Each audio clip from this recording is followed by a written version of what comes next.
Welcome back to our new blog. तो आज हम जाने वाले हैं सोनमर्ग। लास्ट ब्लॉग में आपने देखा था कि हम डल लेक और जो श्रीनगर का जो लोकल साइट सीन है था उसको हमने किया था कवर। तो आज हम फटाफट मॉर्निंग होते ही हमने किया फटाफट होटल में ही ब्रेकफास्ट। ये हमारे पैकेज में इंक्लूडेड थे गाइस। जो ट्रैवलर के थ्रू हमने बुकिंग लिया था 7 डेज का पैक, वो बहुत ही अच्छा रहा। मेरा एक्सपीरियंस मेरे को पर्सनली लगता है कि मतलब जो खाना था वो काफ़ी टेस्टी था। ओवरऑल रूम भी बहुत अच्छे थे। तो हमने CR7 जो है वो ट्रैवलर से बुक किया था बुक। तो हमें देखो आज मिला था छोला और भटूरा, साथ में ब्रेड जैम ब्रेड बटर। तो मैं यहाँ पे मेरे को ये जो है ना सब्जी इतना टेस्टी लगा गाइस कि मैं पूरी तरह से इसको फिनिश कर दी। मतलब ऐसा मन ही नहीं कर रहा था कि कुछ छोड़ूं। हालांकि इस होटल का जो सर्विस था वो काफ़ी अच्छा था। मतलब टाइमली ये भैया लोग नाश्ता और चीज़ें को सब चीज़ मतलब टेस्ट को बरकरार रखे थे। ऐसी फीलिंग बिल्कुल नहीं आई। हम जितना ड्राई फ्रूट्स और जितने भी चीज़ें स्नैक्स जो चीज़ें लेके गए थे कि हम वहाँ पे जाने के बाद शायद अच्छा खाना ना मिले तो हमें खाना पड़ सकता है, तो हम अपनी तरह से भी तैयारियां करके लेके गए थे। बट वैसा कुछ भी ज़रूरत नहीं पड़ा। हमारा जो पैकिंग था वो बिल्कुल बस ट्रैवलिंग के दौरान हम उसका यूज करते थे और बाकी टाइम जब हम होटल में आते थे तो ही हम खाना खाते थे। तो यहाँ पे देखिए जो आदमी है ये है सरकारी कर्मचारी। सरकारी कर्मचारी इतना कोढ़िया होता है मैंने सुना था, लेकिन लाइफ में पहली बार एक्सपीरियंस करने को मुझे मिला। यहाँ पे हमारा ऑलमोस्ट हो चुका था लेट आज, क्योंकि आज बहुत लोग जो है काफ़ी लेट से उठे थे और सोनमर्ग इतना खूबसूरत था कि हम बिना टाइम वेस्ट किए हम निकल गए फटाफट। तो ये देखो ये था हमारा श्रीनगर का व्यू जो आपको मैंने लास्ट ब्लॉग में ही दिखाया था। काफ़ी खूबसूरत है गाइस, श्रीनगर भी काफ़ी खूबसूरत है। और ये डल लेक को क्रॉस करते हुए हम जाने वाले थे सोनमर्ग। और सोनमर्ग में जितना हमने वीडियोस देखा था मतलब पूछो मत, मेरे को लग रहा था कि बस वहाँ जैसे ही मतलब बस तुरंत पहुँच जाए बिना टाइम वेस्ट किए। तो मेरे को गाइस बता दूँ आपको कि सोनमर्ग में आज हमारा था 2 दिन का स्टे। तो पूरा सोनमर्ग हम कवर करने वाले थे अच्छे से। तो ये था हमारा, हम श्रीनगर कर रहे थे क्रॉस।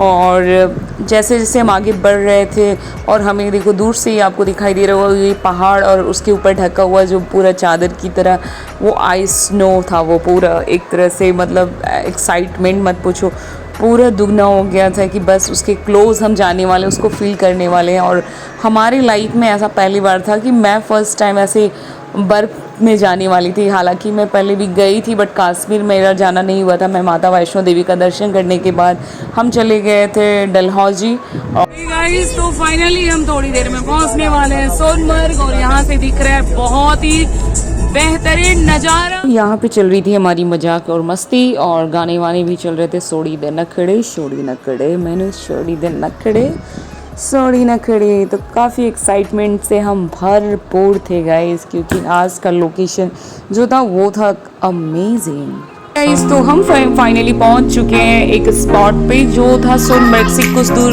कुछ डिस्टेंस पहले।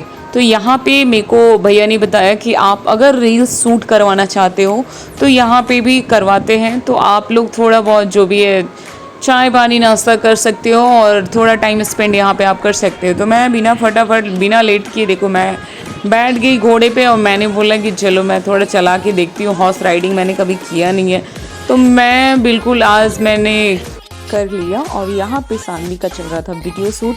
आप रील में जाकर ज़रूर देखिएगा, इस बहुत ही अमेजिंग वीडियो बनाया है भैया ने। अमेजिंग मतलब 3 क्लिप का मेरे को ऐसे अच्छा खासा आपकी बार्गेनिंग करने पे रेट डिपेंड करता है। मतलब मिनिमम तो 301 क्लिप का है गाइस। तो ये हमारा एक वीडियो में 3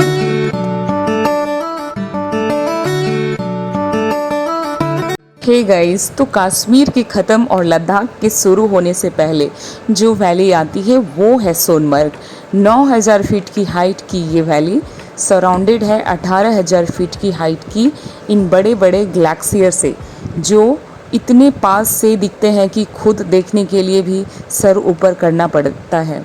स्नोफॉल होने पर कई दिन या कई वीक के लिए ये बंद कर दिया जाता है, बट इतने हैश वेदर के बाद भी ये नज़ारे आपको यहाँ आने से नहीं रोक पाते। तो ये था कुछ अपना सोनमर्ग का डिटेल्स और फाइनली हम पहुँच चुके थे सोनमर्ग। तो सोनमर्ग का व्यू जैसे ही हम लोगों ने देखा मतलब हमारी तो बिल्कुल पूरी तरह से आवाज़ पूरी बैठ गई थी गाइस। इसकी खूबसूरती को देख के फिर मतलब ऐसा लगा कि अगर इंडिया में रह के अगर हम अपने इस खूबसूरती को नहीं देखें तो मेरे को लगता है ये फ़ॉरेन जाने से भी नहीं मिलेगा गाइस, कहीं नहीं मिलेगी। ये वाकई में जन्नत है।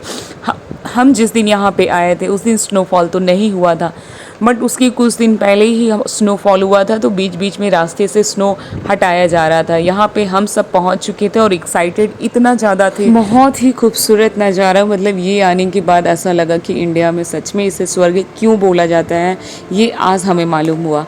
मतलब इसके आप कैमरे को किसी साइड भी आप घुमाओ, बस एक सीनरी था, और जो हम फोटोज़ और ऐसी वीडियोज़ में देखते थे, आज खुद को ऐसा लाइव एक्सपीरियंस करने का मौका मिला।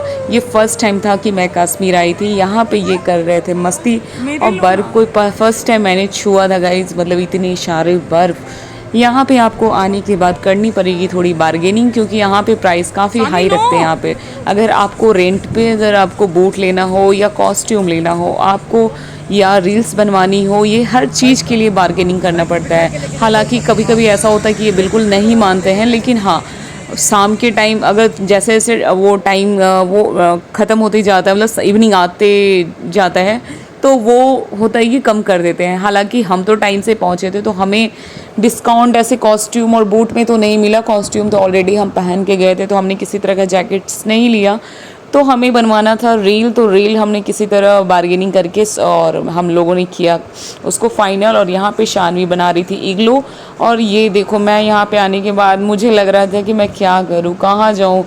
और इस पे चलना थोड़ा सा डिफ़िकल्ट है, अगर आप खुद के सूज पे अगर आते हो ना तो थोड़ा सा चलना मुश्किल है। तो हम लोगों ने रेंट पे एटलीस्ट ये बूट ले लिया था ताकि चलने में कंफर्टेबल हो।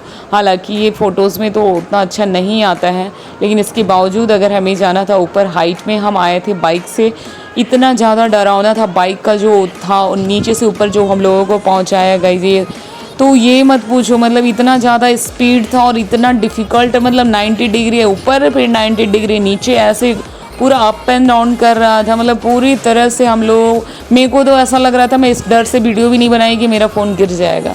तो गाइस काफ़ी मस्ती किया हमने, और फिर हम लगभग शाम होने को था, तो ड्राइवर ने हमें बोला था कि आपको थोड़ा जल्दी निकलना पड़ेगा, क्योंकि हमें होटल हमारा थोड़ा सा डिस्टेंस में था, 1 से 1.5 घंटे का डिस्टेंस में।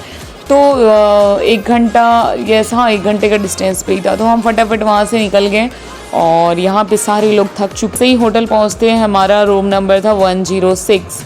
यहाँ पे जैसे ही मैं करती हूँ रूम को ओपन, तो मुझे दिखाई देता है नीट एंड क्लीन ये रूम। तो काफ़ी अच्छा लगा कि होटल वाले भैया ने कितना अच्छे से क्लीन करके रखा। बट ये जब मैंने देखा तो मुझे बड़ी ज़ोरों की हंसी आई, क्योंकि 8 साल बाद, अगर देखो शादी का 8 साल हो गया और सडनली मुझे ये हंसों का जोड़ा दिखा, मैं एक्साइटेड हो गई। मेरे को बहुत ही अच्छा लगा। रियली थैंक्स कि उन्होंने इतना कुछ सोचा। थैंक यू सो मच भैया। इसको देख के जो मेरी खुशी आई, मेरी थकान थोड़ी सी मिट गई। हालांकि हम पूरी तरह से थक चुके थे, तो मेरी हिम्मत नहीं थी कि मैं जाके होटल के नीचे डिनर कर पाऊँ। तो मैं फटाफट अपना डिनर होटल में ही मंगवाई, रूम में ही मंगवाई। तो मैं मंगवाई थी जीरा राइस, रोटी तड़का, और ये फ्रेंच फ्राइज़ और आमलेट। आज हमने खुद से मेनू डिसाइड किया था कि आज हमें थोड़ा लाइट खाना खाना ही है। तो होटल वाले भैया एग्री हो गया, और वो हमारे हिसाब से तड़का रोटी और जीरा राइस, एक सब्जी था, और ये आमलेट और फ्रेंच फ्राइज़ था। हालांकि शानवी सो गई थी, काफ़ी थक चुकी थी वो।